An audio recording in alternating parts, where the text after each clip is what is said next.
নমস্কার। আমাদের মেঘে ঢাকা তারার নতুন নাটক তাহার নামটি রঞ্জনা, রচনায় বিধায়ক ভট্টাচার্য,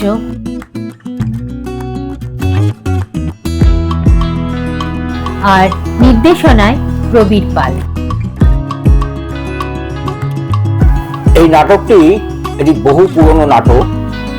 এই নাটকটিতে বিভিন্ন নাট্য ব্যক্তিত্ব তারা কণ্ঠ দিয়েছেন। তাদের প্রতি শ্রদ্ধা, ভালোবাসা ও প্রণাম জানিয়ে শুরু করছি আমাদের নাটক তাহার নামটি রঞ্জনা। চিনতে পারছো? না। আমি রঞ্জনা। তা হবে রঞ্জু। কিন্তু আমি তো আপনাকে। আপনি নয়, আমাকে তুমি বলো। আমি চিনতে পারছি না। তোমার নাম কি? আমার নাম কৌশিক গুপ্ত। তুমি ঠিক জানো ওইটাই তোমার নাম? নিশ্চয়ই জানি। জীবনের শেষ মুহূর্তে দাঁড়িয়ে মিথ্যে কথা কেনই বা বলবো। খঞ্জনা গ্রামে যাওনি কখনো তুমি? খঞ্জনা? ভারী মিষ্টি নাম তো, খঞ্জনা। তোমার বাড়ি কোথায়? বাঁকুড়া জেলায়। গ্রামের নাম হয় কেষ্টপুর, না হয় বিষ্ণুপুর, ভুলে গেছি। কেন? ছেলেবেলা বাড়ি থেকে পালিয়ে এসেছিলাম তো। ও, তুমি বই ভালোবাসো? বই? হ্যাঁ, বই। কবিতার বই, রবীন্দ্রনাথের বই, যা তুমি প্রত্যেক দিন রাতে ঘুম পাড়াবার সময় আমাকে আবৃত্তি করে শোনাতে। আবৃত্তি কাকে বলে আমি তাই জানি না। ও, কোন হাই স্কুলে তুমি পড়তে? অত দূর এগোতে পারিনি, পাঠশালা থেকেই পালিয়েছিলাম। জেল সুপারের কাছে শুনলাম তুমি একটা বই লিখেছো। লেখাপড়া জানো না তো বই লিখলে কি করে? বাংলাদেশে বই লেখার জন্য লেখাপড়া জানার দরকার হয় না। এই যেমন ভাবে তোমার সঙ্গে কথা বলছি তেমনি ভাবেই লিখেছি। তাছাড়া মিথ্যে কথা লিখতে তো কোনো অসুবিধা হয় না। সব মিথ্যে কথা লিখেছো? সব মিথ্যে কথা। কেন লিখলে তুমি? কি করব, লোকে খুনির জীবনের মধ্যে রোমাঞ্চ খোঁজে, সেইটাই বেশি করে দিয়েছি। আমি এত কথা জিজ্ঞেস করছি বলে তুমি রাগ করছো না তো? না না, আমার সঙ্গে কথা বলে যদি তুমি সান্ত্বনা পাও, কেন তাতে বাদ সাধবো? আর কিছু জিজ্ঞেস করবার থাকলে করো। তুমি বই টই কিছুই পড়োনি? না। তোমার সঙ্গে মিঠুদার কোনো আদল নেই এ কথা আমি বলবো না। আদল নিশ্চয়ই আছে, কিন্তু কিন্তু আমি আমি ধরতে পারছি না। মিঠু বুঝি তোমার দাদার ডাক নাম? হ্যাঁ। আচ্ছা, রবীন্দ্রনাথের কোনো কবিতা তোমার মুখস্থ আছে? না। আমি আমি কয়েকটি লাইন বলি, দেখো তো তার পরের লাইনগুলো তোমার মনে পড়ে কিনা। কৃষ্ণকলি আমি তারেই বলি, কালো তারে বলে গায়ের লোক, মেঘলা দিনে দেখেছিলে মাঠে, কালো মেয়ের কালো হরিণ চোখ, ঘোমটা মাথায় ছিল না তার মোটে, মুক্ত বেনি পিঠে পড়ে লোটে। বলো তারপর কি? বলো বলো না। বলেছি তো আমি আবৃত্তি করতে জানি না। তাহলে তুমি আমার মিঠুদা নও। আমার মিঠুদা যদি হতে তাহলে তুমি এক্ষুনি বলে উঠতে, কালো তা সে যে যতই কালো হোক, আমি দেখেছি তার কালো হরিণ চোখ। তুমি চলে যাচ্ছ? হ্যাঁ, অফিসারকে কথা দিয়েছিলাম যদি তুমি আমার দাদা না হও তাহলে অনর্থক সময় নষ্ট করব না। একটু বসো, এবার আমি দু একটা কথা জিজ্ঞাসা করি তোমাকে। তুমি তুমি আমাকে কি জিজ্ঞেস করবে? তুমি তো কিচ্ছু জানো না আমার, আমাকে তো চিনতেই পারছো না তুমি। সে কথা সত্যি, তবু জিজ্ঞেস করি। করো। আমি কথা বলবো আর আমার দিকে হা করেছে ওই ফাঁসিকার সময় গুনবে, তা হয় না। দাঁড়াও, জানলাটা বন্ধ করে দিয়ে আসি। একটা কথা আমি বুঝতেই পারছি না, নিজেরা না এসে তোমার বাপ মা কোন আক্কেলে তোমার মতো একটা কচি মেয়েকে এত দূরে পাঠিয়ে দিলেন? বাবা নেই আমার, আর মা বিছানায় পড়ে আছেন, উঠবার ক্ষমতাও নেই তার। ও, তোমার দাদার ডাক নাম তো মিঠু, ভালো নাম কি? অম্বুজাক্ষ মজুমদার। দাদা সেই যে 16 বছর বয়সে নিজে রোজগার করবে বলে বাড়ি থেকে চলে গেছে, আর ফেরেনি। তার জন্যই তো ভেবে ভেবে মাঝ মরতে বসেছে। আমি ভাবছি বাড়ি গিয়ে কি বলবো তাকে? কেন কেন কেন মিঠুদা এমন করলো? কোথায় যে গেল? আর আর কি আবৃত্তি করতো প্রত্যেক দিন? আমার ঘুমোবার আগে আমার মাথায় হাত বুলিয়ে দিতে দিতে একটি কবিতা আবৃত্তি করতো মিঠুদা। সেই যে আমরা দুজন একটি গায়ে থাকি, সেই আমাদের একটি মাত্র সুখ। ওই ওই কবিতাটির সঙ্গে আমাদের আমাদের আশ্চর্য মিল। আমাদেরও গায়ের নাম খঞ্জনা, নদীর নাম অঞ্জনা, আর আর আমার নাম রঞ্জনা। কি হলো?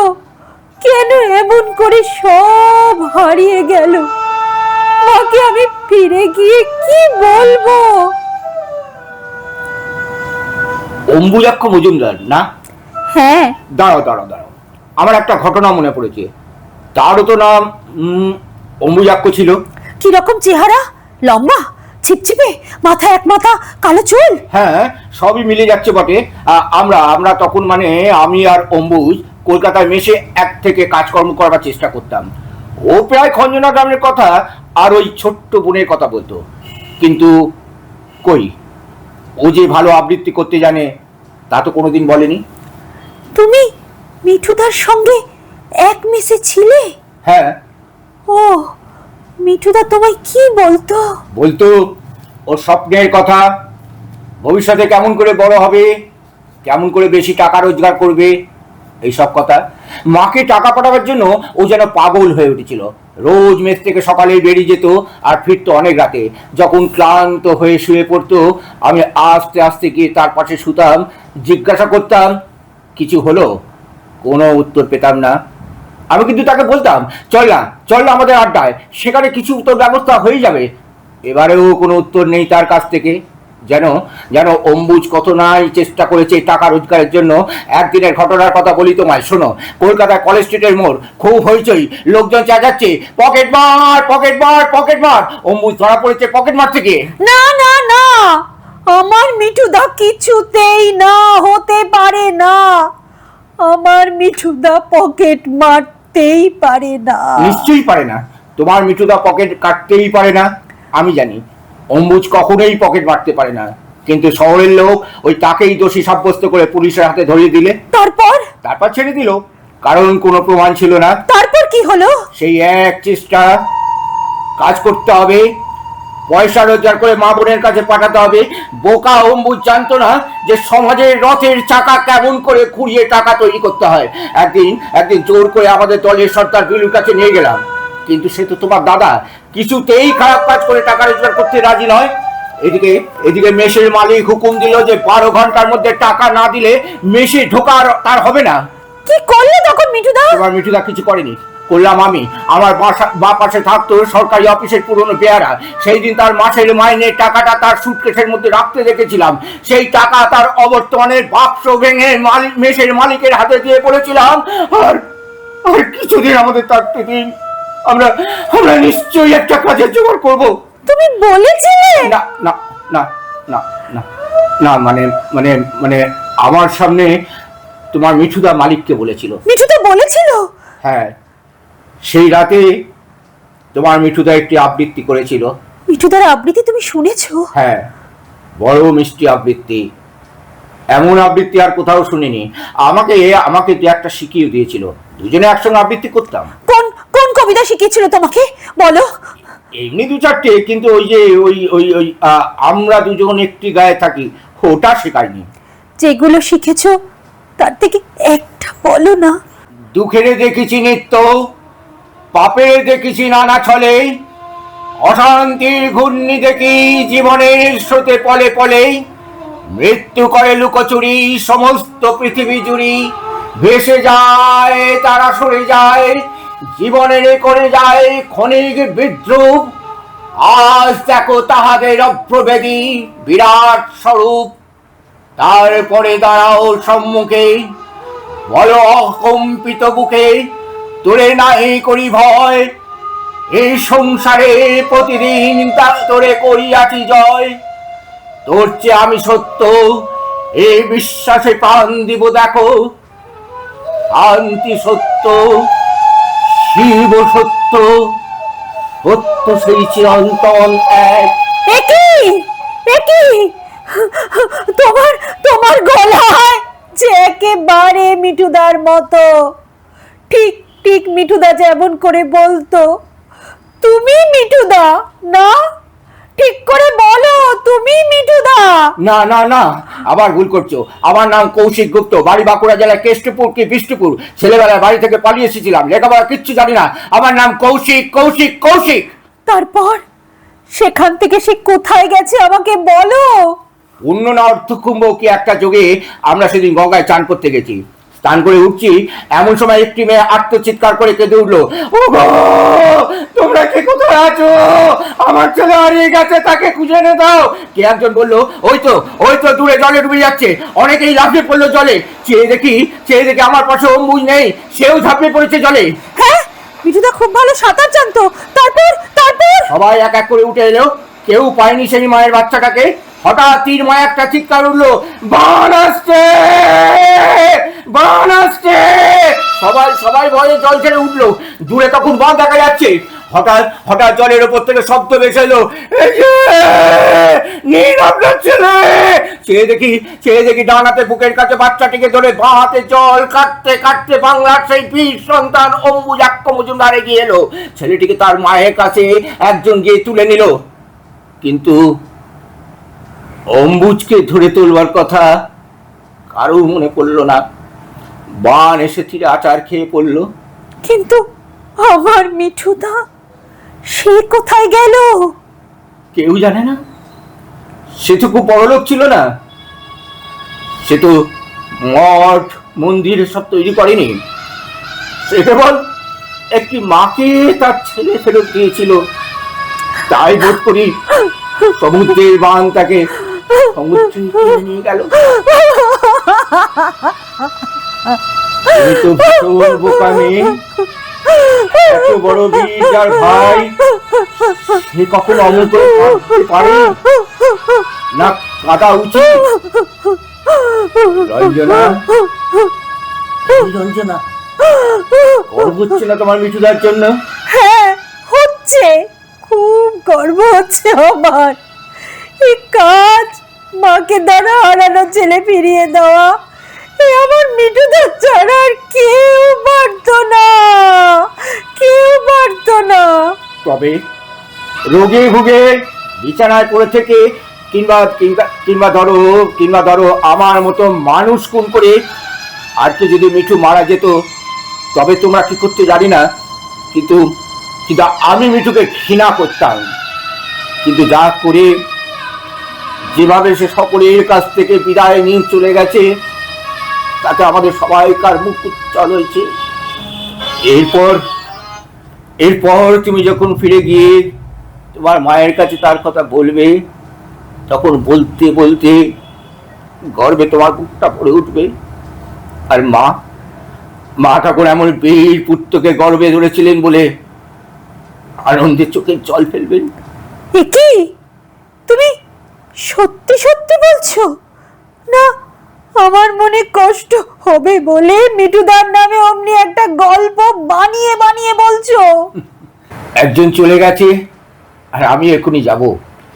এই সময় প্রিয় বন্ধুর নামে মিথ্যে কথা বলে কি হবে বোন? বোন? বোন? তুমি আমাকে বোন বললে? তুমি আমার দাদা হলে? হলাম বই কি। মিঠুর বোনের দাদা হওয়ার লোক কি সামলানো যায়? মাকে কি বলবো তোমার কথা? বলে দাও গো। বলবে তার অভাগা দিশেহারা এই অজানা ছেলেকে যেন তিনি ক্ষমা করেন। আমি আমি আমি তোমাকে একটা প্রণাম করব। প্রণাম করবে? প্রণাম করবে? হ্যাঁ। করো করো করো। কিন্তু আমি তোমাকে কি আশীর্বাদ করব, কি দেব তোমাকে রঞ্জনা? মিঠু তার কোনো চিহ্ন রেখে যেতে পারিনি, সে তার মন্দ ভাগ্য। কিন্তু এই যে আজ এখানে এই জেলের মধ্যে, ওই যে হু করে টাইম পিসের মধ্যে দিয়ে চলে যাওয়ার সময়কে সাক্ষী রেখে তুমি তোমার দাদাকে পেলে, আমি বোন পেলাম। এই মুহূর্তটাকে বাঁচিয়ে রাখবার জন্য এটা আমার তোমাকে বলেছিলাম না, সে একটা বই লিখেছি, তার রয়্যালিটি 2000 টাকা আছে। না না, নেব না, বললো না। ভাইয়ের টাকা বোন না নিলে কে নেবে বোন? এই যে তুমি দুটি হার গড়াবে, একটি মায়ের, একটি তোমার। মায়ের লকেটে লেখা থাকবে তার ছেলের নাম অম্বুজ, আর তোমার লকেটে লেখা থাকবে তোমার দাদার নাম কৌশিক। এই দিকে তাকালেই তোমার মনে পড়বে তোমার এই খুনি দাদার কথা। ভাইফোঁটার দিনে যদি তোমার চোখ দিয়ে এক ফোঁটা জলও তার ওপর পড়ে, তবে সেই জলের ফোঁটা আমার কপালে নিশ্চয়ই জল করবে। তাই হবে দাদা, তাই হবে। আমাদের এই গ্রামের নামটি খঞ্জনা, আমাদের এই নদীর নামটি অঞ্জনা, আমার নাম তো জানে গায়ের 5 জনে, আমাদের সেই তাহার নামটি রঞ্জনা। আমরা দুজন একটি গায়ে থাকি, এই আমাদের একটি মাত্র সুখ। তাদের গাছে গাইছে তৈল পাখি, তাহার গানে আমার নাচে বুক। আমাদের এই গ্রামের নামটি খঞ্জনা, আমাদের এই নদীর নামটি অঞ্জনা, আমার নাম তো জানে গায়ের 5 জনে, আমাদের সেই তাহার নামটি রঞ্জনা।